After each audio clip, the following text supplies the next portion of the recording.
Hobby Trench Tutorials, Wars of Eschatology, a modified one-page rule Age of Fantasy rule set. Today we're going to go over a few of the exception rules that affect battlefield traits of the three cultures, orderly, dogmatic, and primal, that every faction would choose for the campaign. This being first with flying units. Normally a unit that, say, has a friendly unit within the lane of fire to target their target, would not be able to shoot them or have debuffs to shooting them in various degrees and elements. But if a unit is a flying unit and has the trait of flying, then they do not count as being in the lane of fire.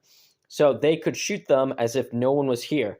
However, as long as the flying unit is not within 3 inches of a target, that is the only time the effects of, like the friendly fire, being too close to fire, and so on, would actually be accounted for or be associated with the basic rules. Otherwise, they are free to be in the lane of fire and not affect that lane of fire, as long as they're outside of 3 inches.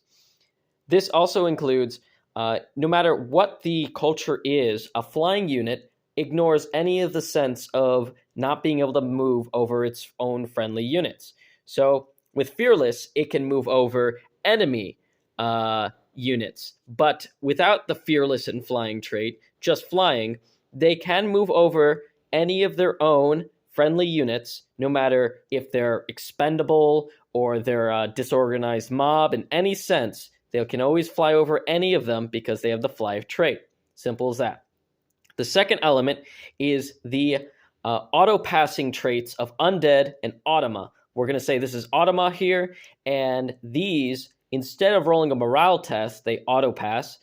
They roll an attrition test whenever they have to take a morale test. This is a scenario where if a unit, say this is a primal cultured Autama machine, is in a position where normally it would get a +1 morale, it can't use that for its own performance as an Autama or Undead or auto-passing morale unit. It will instead, this will affect its attrition effect.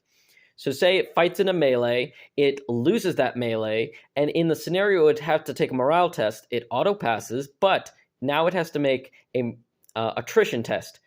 Depending on how many wounds are left on it, let's say this one has 5 wounds left, it will have to roll 5 dice.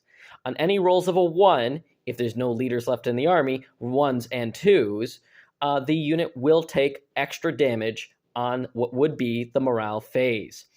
However, this unit, if it rolls any 6s on those 5 dice it rolls, let's say 2 of them are 1s, 1 of them is a 6, every 6 it rolls allows it to re-roll any failed roll it originally made through the attrition test.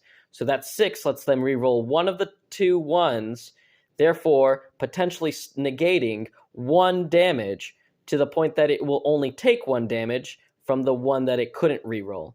And the second one ends up being a 3 after a reroll, so it then ignores taking 2 damage and takes 1 instead. Any trait where they would get a +1 morale through their battlefield trait will be assumed that they get to reroll attrition dice on rolls of 6 in Undead, auto-passing, Autama unit types.